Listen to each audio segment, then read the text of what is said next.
टैक्सफिनिटी में आपका स्वागत है। ये है डीकोड डेज 36।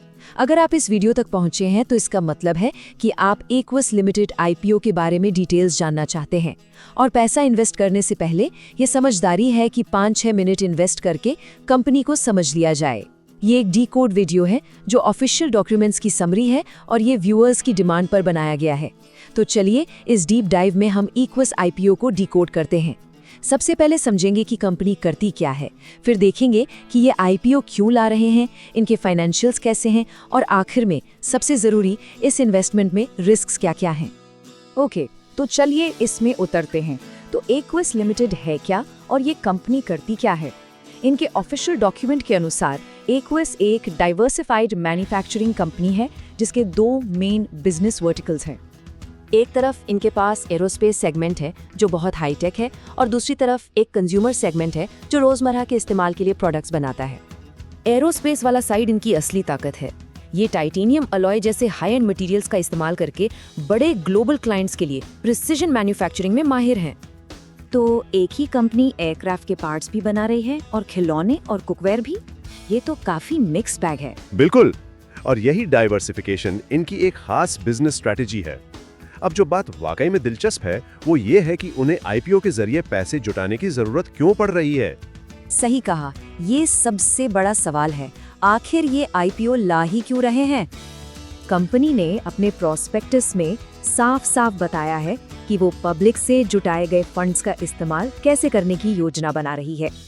तो सबसे जरूरी बात यह है कि आईपीओ के पैसे का एक बड़ा हिस्सा 4000 मिलियन से भी ज्यादा कर्ज चुकाने के लिए रखा गया है। बाकी पैसा उनका बिजनेस बढ़ाने के लिए नई मशीनरी खरीदने में जाएगा। कर्ज चुकाना तो समझ आता है, लेकिन चलिए अब उनकी मौजूदा फाइनेंशियल हेल्थ पर एक नजर डालते हैं। क्या वे प्रॉफिटेबल हैं? चलिए सीधे उनके फाइनेंशियल स्टेटमेंट्स के नंबर्स देखते हैं। रेवेन्यू की कहानी एक बात है, लेकिन प्रॉफिटेबिलिटी बिल्कुल दूसरी। ये चार्ट पिछले 3 फाइनेंशियल ईयर्स में उनके ऑपरेशंस से हुए रेवेन्यू को दिखाता है। हम उनकी सेल्स में एक ट्रेंड देख सकते हैं।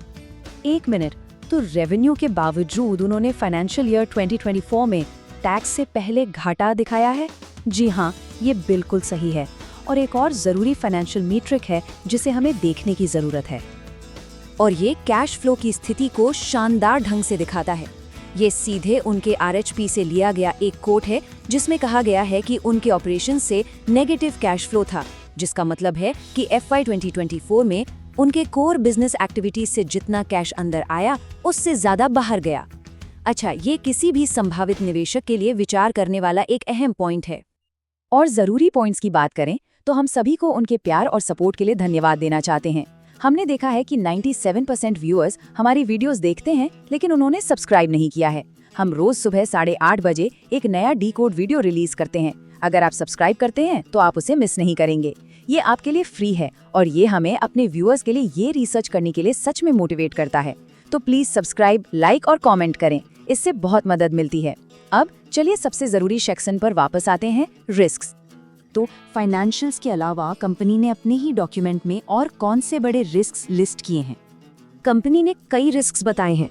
हम नेगेटिव कैश फ्लो पर पहले ही बात कर चुके हैं। वे कुछ प्रमुख क्लाइंट्स पर निर्भरता, चीन से संबंधित सप्लाई चेन रिस्क्स और संभावित देनदारियों का भी उल्लेख करते हैं जो अभी तक बैलेंस शीट पर नहीं है, लेकिन भविष्य में वास्तविक लागत बन सकती हैं।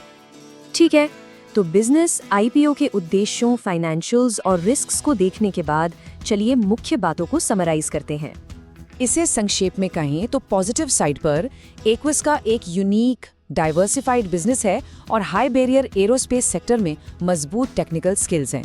चिंताजनक पक्ष ये है कि फाइनेंशियल हिस्ट्री में नुकसान और नेगेटिव कैश फ्लो, ज्यादा कर्जा और स्पष्ट निर्भरताएं दिखाई देती हैं जो कि रिस्क हैं। अगर आपके पास इस आईपीओ के बारे में कोई सवाल है तो प्लीज कमेंट्स में पूछें। हम अपने आने वाले Q&A वीडियो में अपने सभी सब्सक्राइबर के सवालों का जवाब देंगे।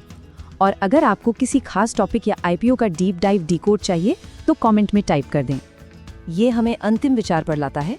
कंपनी के पास सिद्ध मैन्युफैक्चरिंग क्षमताएं हैं, लेकिन फाइनेंशियल पिक्चर चुनौतीपूर्ण है। बड़ा सवाल ये है कि क्या ये आईपीओ उनके लिए एक प्रॉफिटेबल भविष्य बनाने का टर्निंग पॉइंट होगा? प्लीज टेक्सफिनिटी चैनल को सब्सक्राइब करें। ये भारत का स्वदेशी डीकोड चैनल है जहां हम स्पेशल रिसर्च करते हैं और एआई की मदद से डिटेल्स को डीकोड करते हैं। प्लीज वीडियो को लाइक करें और इसे उन दोस्तों के साथ शेयर करें जो आईपीओज में दिलचस्पी रखते हैं।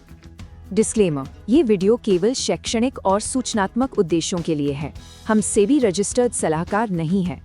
इस वीडियो में व्यक्त सभी विचार और राय केवल सामान्य सूचनात्मक उद्देश्यों के लिए हैं और केवल एआई के साथ उत्पन्न हुए हैं और इन्हें एक सिफारिश या व्यक्तिगत निवेश सलाह के रूप में नहीं माना जाना चाहिए।